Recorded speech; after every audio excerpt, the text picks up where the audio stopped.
नमस्कार दोस्तों। एक बार गौतम बुद्ध गांव में धर्म सभा को संबोधित कर रहे थे।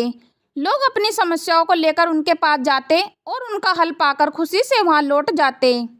उसी गांव के रास्ते के किनारे एक गरीब बूढ़ा व्यक्ति भिक्षा मांगने के लिए बैठा रहता है और धर्म सभा में जाने वाले सभी लोगों को ध्यान से देखता रहता है।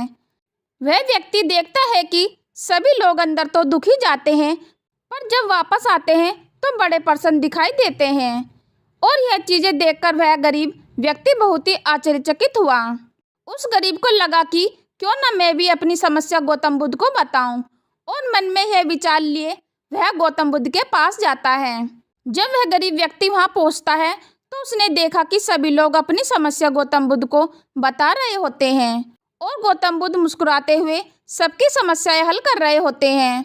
और जब उसकी बारी आई तो उसने गौतम बुद्ध को प्रणाम किया और कहा कि भगवान, इस गांव में सभी लोग खुश और समृद्ध हैं, मैं ही क्यों गरीब हूँ। गौतम बुद्ध मुस्कुराते हुए उस व्यक्ति को बोले, क्योंकि तुमने आज तक किसी को कुछ नहीं दिया। तब वह व्यक्ति बोला, भगवान, मेरे पास दूसरों को देने के लिए क्या होगा। मेरा स्वयं का गुजारा बड़ी मुश्किल से होता है और लोगों से भीख मांगकर मैं अपना पेट भरता हूँ। गौतम बुद्ध बोले, तुम बड़े ही अज्ञानी हो। ईश्वर ने बांटने के लिए तुम्हें बहुत कुछ दिया है और तुम्हें मुस्कुराहट दी है जिससे तुम संसार में साझा कर सकते हो, मुंह से अच्छे शब्द बोल सकते हो, दोनों हाथों से लोगों की मदद कर सकते हो।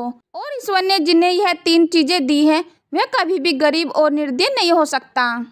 और निर्धन का विचार सिर्फ आदमी के दिमाग में होता है और यह एक भ्रम है, इसे दिमाग से निकाल दो। गौतम बुद्ध की यह बातें सुनकर उस व्यक्ति का चेहरा चमक उठता है और वह समझ जाता है कि दुखी और गरीब होना एक भ्रम है, ना कि वास्तविकता होती है। दोस्तों, इस कहानी से हमें यह सीख मिलती है कि हम जैसे सोचते हैं वैसे ही हम अपने जीवन में बनते हैं। इसलिए अपने जीवन में अच्छे विचार और सोच का होना बहुत ही जरूरी होता है। दोस्तों, आशा करती हूँ कि आप सभी को मेरी स्टोरी पसंद आई होगी, तो वीडियो को लाइक, कमेंट और चैनल को सब्सक्राइब अवश्य कर दें। धन्यवाद दोस्तों।